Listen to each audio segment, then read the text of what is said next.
오늘 함께 보실 말씀은 누가복음 11장 37절부터 54절까지 말씀입니다.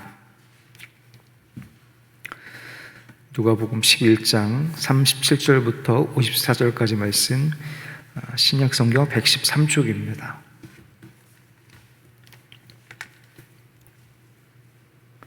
제가 봉독하겠습니다.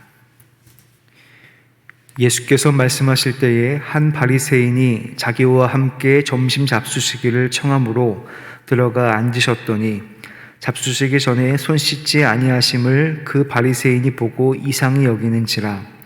주께서 이르시되 너희 바리새인은 지금 잔과 대접의 겉은 깨끗이 하나 너희 속에는 탐욕과 악독이 가득하도다.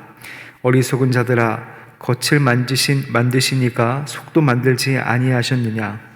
그러나 그 안에 있는 것으로 구제하라. 그리하면 모든 것이 너희에게 깨끗하리라. 화 있을진저 너희 바리새인이여, 너희가 박하와 운향과 모든 채소의 11조는 들이되 공의와 하나님께 대한 사랑은 버리는도다. 그러나 이것도 행하고 저것도 버리지 말아야 할지니라. 화 있을진저 너희 바리새인이여, 너희가 회당의 높은 자리와 시장에서 문안받는 것을 기뻐하는도다. 화 있을진저 너희여, 너희는 평토장한 무덤 같아서 그 위를 밟는 사람이 알지 못하느니라. 한 율법교사가 예수께 대답하여 이르되 선생님, 이렇게 말씀하시니 우리까지 모욕하신 민이이다. 이르시되 화 있을진저 또 너희 율법교사여, 지기 어려운 짐을 사람에게 지우고 너희는 한 손가락도 이 짐에 대지 않는도다.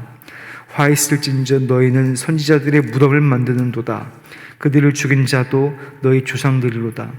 이와 같이 그들은 죽이고 너희는 무덤을 만드니 너희가 너희 조상의 행한 일에 증인이 되어 옳게 여기는도다. 그러므로 하나님의 지혜가 일렀으되 내가 선지자와 사도들을 그들에게 보내리니 그들 중에서 그 중에서 더러는 죽이며 또 박해하리라 하였느니라. 창세 이후로 흘린 모든 선지자의 피를 이 세대가 담당하되 곧 아벨의 피로부터 제단과 성전 사이에서 죽임을 당한 사가랴의 피까지 하리라. 내가 너에게 이르노니 과연 이 세대가 담당하리라. 화 있을진저 너희 율법교사여, 너희가 지식의 열쇠는 가져가서 너희도 들어가지 않고 또 들어가고자 하는 자도 막았느니라 하시니라. 거기서 나오실 때에 서기관과 바리새인들이 거세게 달려들어 여러 가지 일을 따져 묻고 그 입에서 나오는 말을 책잡고자 하여 노리고 있더라. 아멘. 오늘도 좋은 하루입니다. 우리는 고통을 싫어하고 피하려고 하지만 고통은 우리에게 하나님의 거룩한 지혜를 보여주기도 하고 하나님의 놀라운 사랑을 보여주기도 합니다. 때때로 찾아오는 고통 가운데에서 하나님의 지혜와 하나님의 사랑을 확인하시고 하나님의 선한 인도하심을 경험하는 복된 성도님들이 되시기를 주님의 이름으로 간절히 축복합니다. 오늘 말씀에서 예수님은 어떤 바리새인의 집에 식사를 초대받게 됩니다. 예수님은 식사 시 손을 씻는 그런 정결례를 행하지 않으십니다. 왜 예수님께서 그 율법을 모르셨겠습니까? 아셨겠죠. 성경에 나오지는 않았지만 오히려 예수님은 바리새인들과 율법교사들을 시험하시는 것이 아니었을까 추측해 봅니다. 그들의 지금까지의 삶과 속마음을 아신 주님께서 분명 문제 제기를 할 것을 알고 계셨기 때문입니다. 그래서 아니나 다를까 예수님의 이러한 행동을 보고 바리새인이 이상히 여겼습니다. 그러자 예수님은 기다렸다는 듯이 바리새인들과 율법교사들에 대한 저주를 하십니다. 예수님이 바리새인들을 책망하시고 저주하시는 것은 일관되어 있습니다. 겉은 깨끗하고 율법도 잘 지키기 때문에 거룩해 보이지만 내면은 탐심과 악독이 가득하다는 것을 지적하십니다. 예수님은 처음부터 끝까지 겉으로 드러난 모습보다 속에 담겨있는 진짜 마음을 보셨습니다. 지난주 담임 목사님의 설교를 들으시면서 깨달으셨겠지만 예수님은 결코 율법의 행위들을 비판하신 분이 아니십니다. 마음이 없이 행동만 남아있는 위선적인 모습을 비판하셨죠. 그래서 예수님은 율법을 폐하러 오신 분이 아니라 완성하러 오신 분이다라고 말씀을 하셨습니다. 마음의 중심을 보시는 하나님을 더욱 분명하게 드러내셨던 것이죠. 겉으로 포장된 것만 봐왔던 사람들에게 속 사람의 믿음이 중요함을 알려주셨던 것입니다. 그래서 결국 그들에게는 사랑이 없음을 지적하시고 사랑이 율법의 완성임을 알려주신 것입니다. 마태복음 22장 37절부터 40절 말씀을 제가 읽어보겠습니다. 예수께서 이르시되 내 마음을 다하고 목숨을 다하고 뜻을 다하여 주 너의 하나님을 사랑하라 하셨으니 이것이 크고 첫째 되는 계명이요 둘째도 그와 같으니 내 이웃을 내 자신과 같이 사랑하라 하셨으니 이 두 계명이 온 율법과 선지자의 강령이니라. 바리새인들에 대한 첫 번째 저주 선언은 경건 생활의 외적인 면만을 치중하여 그 본질을 잃어버린 것에 관한 것입니다. 물질과 소득의 11조는 철저했으나 공의와 하나님의 사랑은 찾아볼 수가 없었습니다. 두 번째 저주 선언은 바리새인들의 명예욕에 관한 것이었습니다. 바리새인들은 종교적인 열심과 율법에 대한 지식으로 높은 지위를 가졌고 많은 사람들에게 귀중한 존재라고 인정받고 칭찬받았습니다. 바리새인들은 실제로 그렇게 존경받는 사람들이었습니다. 예수님은 계속 비판하셨지만 그들의 굉장한 수준 높은 종교 생활을 하는 그런 이들이었습니다. 그러나 예수님은 그 바리새인들 마음속에 있었던 명예욕으로 말미암아 그런 열심을 가지는 것을 지적하셨습니다. 마지막으로 바리새인들의 자아 정체성을 저주하셨습니다. 자신을 스스로 거룩하고 정결한 사람이라고 생각한 것, 자신이 의인이라고 생각한 것을 아주 분명하게 지적하셨습니다. 이들은 비석 없는 무덤과도 마찬가지였습니다. 예수님의 날카로운 저주가 율법 교사들이 듣기에도 힘들었던 것 같습니다. 예수님의 말씀을 못마땅하게 여기자 율법 교사들에게도 세 가지 저주를 하십니다. 첫 번째는 장로의 유전이라고 불리는 것들입니다. 많은 세부 규정을 만들어서 어떻게든 죄인과 의인을 갈라놓고 또 더 큰 진입장벽을 만들어 놓는데 정작 자신들은 그 세부 규정을 지키지도 않으면서 의인인 척 했기 때문입니다. 두 번째 저주는 조상들이 죽인 선지자들을 존경한다고 말하지만 현지의 선지자들은 핍박한다라고 하는 것입니다. 예수님의 쓴소리를 귀gl이 생각보다는 핍박할 마음이 가득했던 것입니다. 율법 교사들에 대한 마지막 저주는 율법에 대한 지식을 잘못 사용함에 있습니다. 분명 하나님께서 율법을 주실 때는 그 율법을 지킴으로 말미암아 복받기 위해서 더욱더 잘 살고 행복하게 살기 위해서 하나님께서 주신 그런 복이었는데 율법 교사들은 그 율법을 알고 있음에도 불구하고 자신들이 행하지도 않으면서 다른 이들까지 그 율법 지키는 것을 막았다라고 하는 것입니다. 그들은 천국을 막고 있는 그런 사람들이었습니다. 그러나 율법 교사와 바리새인들은 예수님의 말씀을 듣고 예수님의 저주를 듣고 회개할 생각을 하지 않습니다. 오히려 예수님의 말씀에 거세게 항의했고 책잡고자 노리고 있었습니다. 이것이 율법 교사들과 바리새인들의 마음이었고 그 마음의 본질이었습니다. 경건하고 거룩하며 존경받는 이들이 했던 행동은 책잡고자 노리고 있었던, 거세게 항의하고자 했던 그런 모습이었던 것입니다. 이런 모습만 보더라도 예수님의 지적이 얼마나 저들의 폐부를 찌르고 있었는지를 알 수가 있죠. 그렇다면 예수님께서 비판하신 모습, 저주하신 모습을 반대로 생각해 보면 그 사람이야말로 하나님께 합당하고 예수님께 칭찬받을 만한 사람이라는 것을 알 수가 있습니다. 예수님은 겉사람과 속사람의 조화된 모습을 칭찬하십니다. 과부의 두 렙돈을 생각해 보면 과부가 내 모든 것을 드리겠다라고 마음만 먹었을 뿐 아니라 정말 자신의 전부인 두 렙돈을 드렸죠. 마음만 중요하다고 해서 마음만 보시고 칭찬하는 것이 아니라 겉으로 표현하고 행동하는 것, 그리고 입술의 고백 또한 중요하게 여기셨습니다. 마음으로만 믿는 것이 아니라 고쳐주실 것이라는 입술의 고백도 칭찬하셨습니다.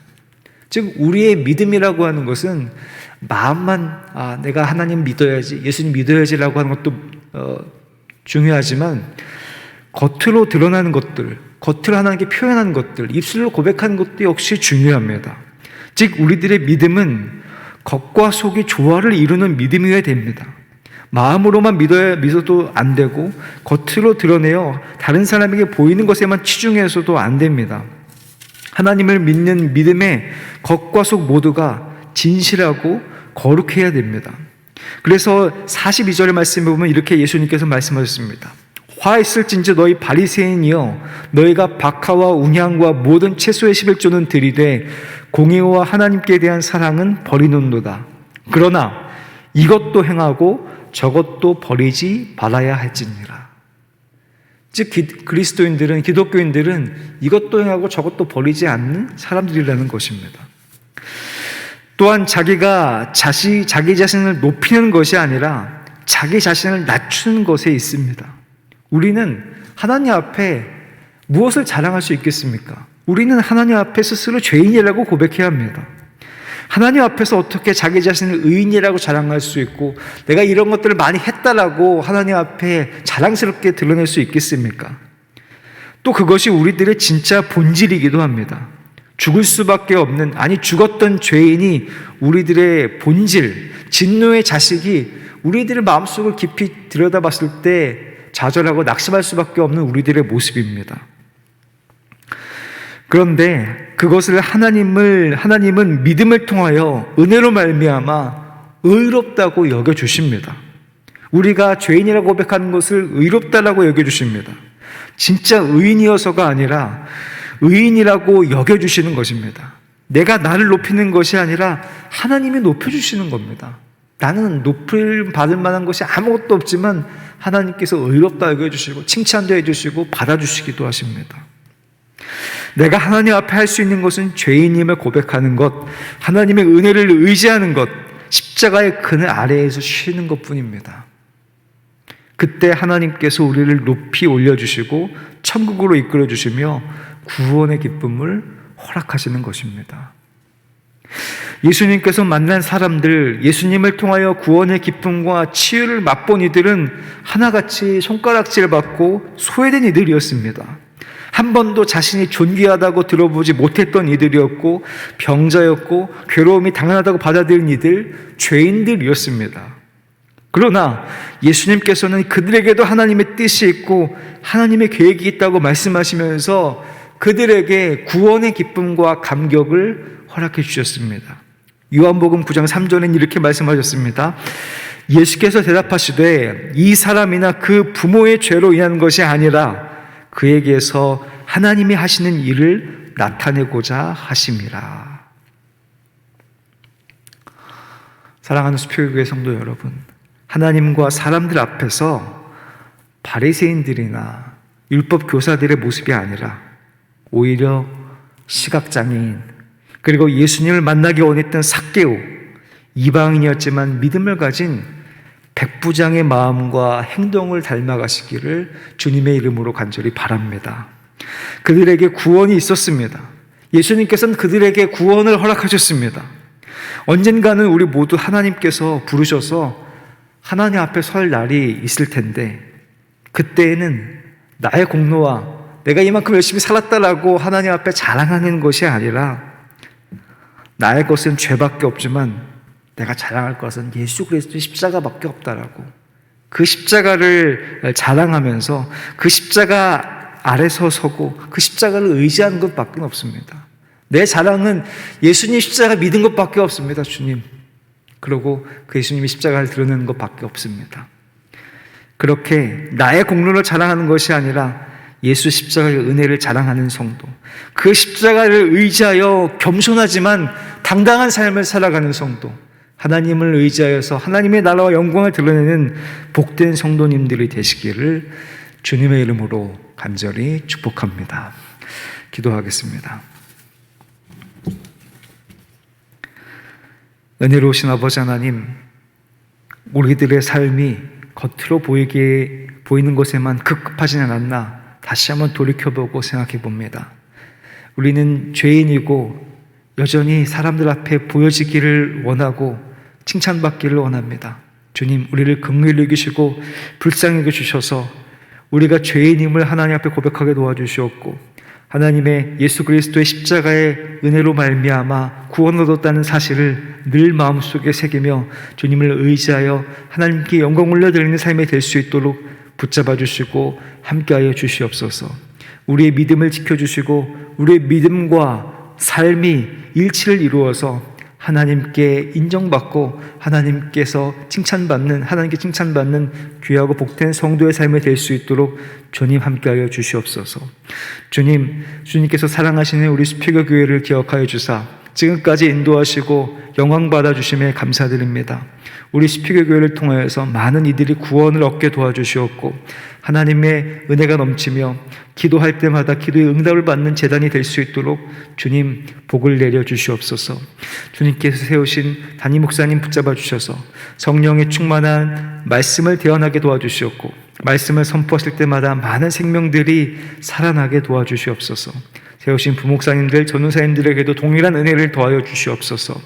주님께서 귀하게 세우신 사랑하는 장로님들, 권사님들, 집사님들께 더욱더 큰 은혜와 소망을 더하여 주셔서 주님을 닮아가는 모습이 있게 도와주시옵고 그 직분에 걸맞고 직분으로 말미암아 하나님을 더욱더 닮아가는 복된 삶이 될 수 있도록 하나님 붙잡아 주시고 함께하여 주시옵소서.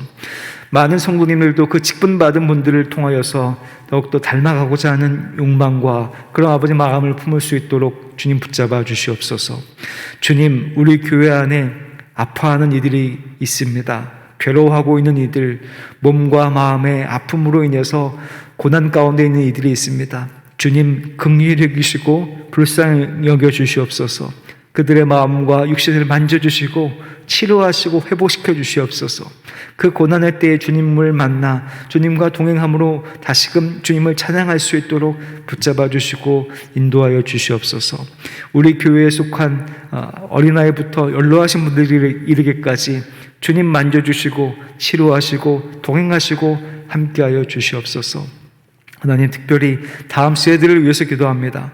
우리 다음 세대들이 믿음 안에서 살게 도와주시옵고 주님 큰 영광 올려드릴 수 있도록 하나님 믿음으로 살아갈 수 있도록 붙잡아 주시옵소서. 하나님, 여전히 아버지 코로나19의 확산으로 인해서 두려워하고 걱정하고 있습니다. 담대한 마음을 더하여 주시옵고 경계하되 두려워하지 않게 도와주시며 주님 보호하시고 하나님 지켜주셔서 모든 이들이 다시 행복하여 하나님을 찬양하고 기뻐하며 함께 모이는 날이 속히 올 수 있도록 주님 붙잡아 주시옵소서. 주님 앞에 나올 때 귀한 예물 드리는 이들이 있습니다. 주님, 이 예물 받아주시고 이 예물에 담겨있는 기도의 제목 하나님 들으시고 응답하여 주셔서 하나님께서 보시기에 가장 좋은 길로 인도하여 주시옵고 이 예물이 쓰이는 곳마다 하나님의 나라와 영광이 드러날 수 있도록 주님 붙잡아 주시옵소서. 주님, 우리 교회에 속한 안나 또 모세 성교회를 기억하여 주셔서 연로하신 분들 삶을 붙잡아 주시고 주님 기억하여 주셔서 하나님께서 눈동자와 같이 지켜주시고 늘 주님의 은혜 가운데 살아갈 수 있는 힘과 능력과 소망을 더하여 주시옵소서. 오늘도 주님께 모든 것들을 맡깁니다. 오늘 하루가 하나님께서 함께 하시는 하루, 하나님께서 동행하여서 오늘 하루 찬양을 올려드리는 하루가 될 수 있도록 붙잡아 주시옵소서. 모든 것들 주님께 맡깁니다. 감사드리오며 존귀하신 예수 그리스도의 이름으로 간절히 기도하옵나이다. 아멘.